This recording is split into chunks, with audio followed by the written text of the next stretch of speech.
a great start to this 7-game homestand for the Minnesota Twins in Minneapolis, as Minnesota's won 5 of their last 6 right here in front of this home crowd, and now they have a chance at a sweep over the Chicago White Sox. Taj Bradley, Morney's back in the mound. His 3rd start since coming off the injury list. His numbers brought to you by CarShield. Yeah, numbers on the season overall very good. That cutter has been a great pitch for him.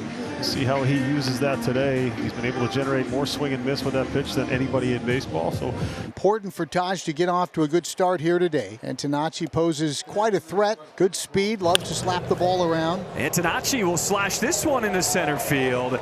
A good start for the Sox. A single to get this one going. You see a fastball, it's up and out over the plate. Sam takes it into left center field, so a positive way to start this ball game. Sox would love to get on the board early and put a whole lot of pressure on these Twins. And a ball down, ball 4 to Vargas. We have seen this before. Starting pitchers not having their great stuff to start the game. It's a question of whether the White Sox can take advantage early. Bradley, it's always a question, can he get the ball over the plate consistently? When he starts falling behind, and he's got to come to him with the fastball, which is good. That's not overwhelming. So the bases are now loaded. Nobody out to start this game. In 5 career at-bats, Colson Montgomery has 2 home runs off Taj Bradley. 0-2 struck him out, 99. Best velo so far today from Taj. And Montgomery on 3 pitches is out number 1. or all the numbers we showed you, just reach back and give him your 3 best fastballs of the day and see if he can do anything with it. And that one, see if you can touch it, and he wasn't able to. As the great Lou Brown said, forget the curveball. Give him the heater. Bases loaded, 1 out. Chase Mydroth. We saw bat leadoff. He does that against lefties. He's run the count full. I think this is reach back and see if you can beat my best fastball. With a pitch that he trusts the most in this situation, he cannot walk him here. He's got to go right at him. Mydroth fouled it back, so lengthy. 20 pitches already from Bradley here in this first inning. 7 pitches so far, all fastballs, either 4-seam or cutter to Mydroth here in the opening inning. And that one down, it will walk in a run. So the White Sox strike first, a 1-0 lead. We told you the big problem with Bradley. He's got a big fastball. You see it, 99 miles an hour, but sometimes he has trouble with a moving plate, and this was one of those times. Jacob Gonzalez looking for his first career RBI. Hits it hard and into left center field. Vargas, he will score easily. Benintendi behind him. White Sox make it 3-0. First runs batted in the career for Jacob Gonzalez. Jacob gets a fastball, it's out away, and he drives it through the left side. And the Sox with a big early lead. 11 hits last 7 games for Peters. Originally drafted by Milwaukee, 7th round pick in 2021. Back to Taj. He goes second for 1, and no return throw from Gray, and a run scores. So 4-0 on the fielder's choice RBI for Peters, and there are 2 down. And now Romo hits one high in the air to right field. Martin will come running in. He'll make the catch, and the inning is finally over. But a horrible start for the Minnesota Twins. They give up 4 runs in the opening frame. Erick Fedde going to the mound without the benefit of an opener. He's on for his 8th start, 12th appearance, ERA of just about 5.5. There you look at the rest of the numbers, and he's got a 4-run lead to start it. That's what he's going to use today. The sweeper at 38%, backed up by the sinker and the cutter, and a few changes. White Sox feel like he has worked on a lot of things. He's in a good place. Swing and a miss. Strike 3. Twins go in order. It's 4-0 Sox after an inning. Top 2, it's 4-0 White Sox. Rikuu Nishida steps in to face Taj Bradley. Struck him out. Overmatched in a high fastball. Second strikeout for Bradley, who could use a quick and efficient 1-2-3 second today. And Bradley able to take advantage of that high fastball. Antonacci is now the hitter. Antonacci singled, scored the first of 4 runs in the first. Line to left, and that's a fair ball. As Bradley tried to get in, and Antonacci, he'll try for 2. The throw into second base is close, and he is out. Trevor Larned continuing to play such good defense in left with range. Accurate throw.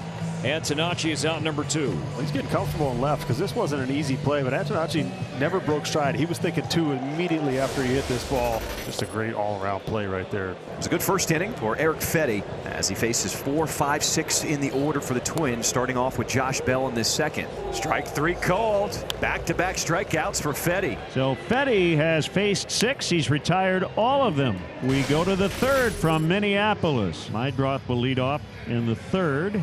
He's got the go-ahead RBI on a bases-loaded walk in the first. Well headed to right field. Backing up is Martin, and it goes off the top of the wall. He crashes in hard off the carom. It's Buxton getting it back in. A double for Majdroth, as they're going to have to check on Martin, who crashed in hard in right field. So Majdroth now extends his Hicks streak to 6 games in a row with that double off the right field wall. And it looks like Austin Martin is going to be okay as he regathers himself to stay in the game. I think might have had the wind knocked out of him briefly. Jacob Gonzalez is the hitter. Knocked in his first 2 big league runs in the first inning with an opposite field single. This one is stroked into right field. Majdroth had to hold, so he will stop at third. I love the fact that the first hit was to left field. This one was to right field. And Jacob starting to heat it up. First multi-hit game in the career for Jacob Gonzalez. Right now the White Sox feeling invincible. 6 hits, base runners all over the place. Struck him out with a cutter. It stayed up.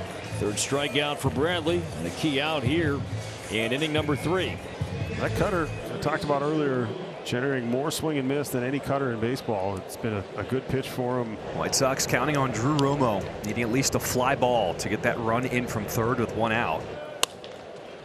To the right side, Keyshaw goes second for 1. Gray to first, and the Twins turn 2. And Bradley escapes. I mean, it's the perfect scenario to strike out double play to strand the runner at third. 4-0 White Sox in the third. 10 in a row retired by Erick Fedde, who's been brilliant to this point. How about this going for Erick Fedde? 9 of 11 first pitch strikes today, as he's really trying to emphasize getting ahead in the count. Liner into right field. Nishida gets there in time. He's so bouncy the way he gallops through the outfield and makes the catch for out number 2. This was a rocket off one of their hottest hitters. Nishida comes flying.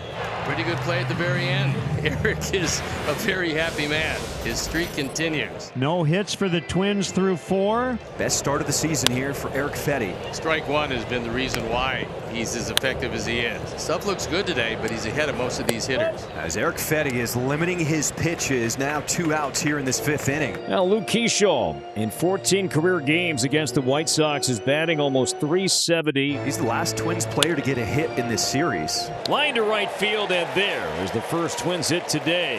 As Keyshaw with a 2-out single to right. Twins have their first hit. Second base runner against Fedde this afternoon. Take what they give you.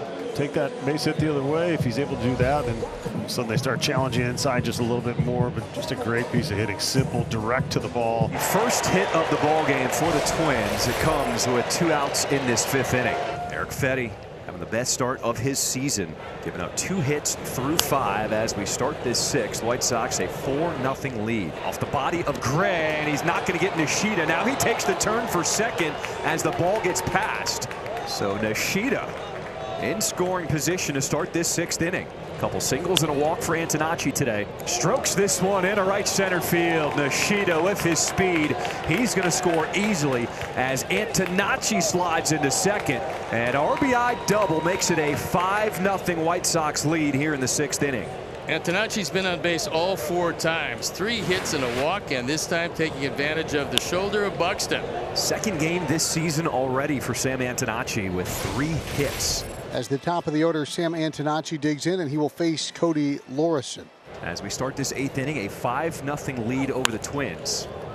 Fly ball in left field as Larnach has to back up at the warning track, and it goes over his head. Antonacci has been on base every single time so far today. The wind was taking it. We told you about that wind to left field. Wind was taking it, and bright sunshine today. It scored a double. What a day for Sam. 5th time on base, his 4th hit of the game. Have yourself a day, Sam Antonacci. Miguel Vargas, another at bat with his teammate on base. Miguel Vargas slashes this one into left center field. Antonacci rounding third. And the Sox tacking on a late run. It's now 6-0 here in this 8th. RBI single for Vargas. Miguel Vargas, he has knocked in 7 runs in this series. Benintendi just unload, watch and fly. It's a Benny bomb here in the 8th inning. A 2-run shot, and the White Sox have broken it open here in Minnesota. It is 8-0. Bottom of the 9th. Chris Murphy with a scoreless 8 to try to close out the Minnesota Twins. Couple strikeouts here in the ninth for Murphy, and the White Sox 1 out away from wrapping up the win, with the Twins threatening with runners on at the corners, 2 outs in the ninth. Again, the Twins have not been shut out this season. Breaking ball, Squibber off the end of the bat. It is Gonzalez. Does he get the tag? Yes, he did. That is ball game. Yeah, buddy. 5th shutout win of the season, and this is the largest road win of the year. White Sox with an 8-0 win to avoid the sweep here in Minnesota.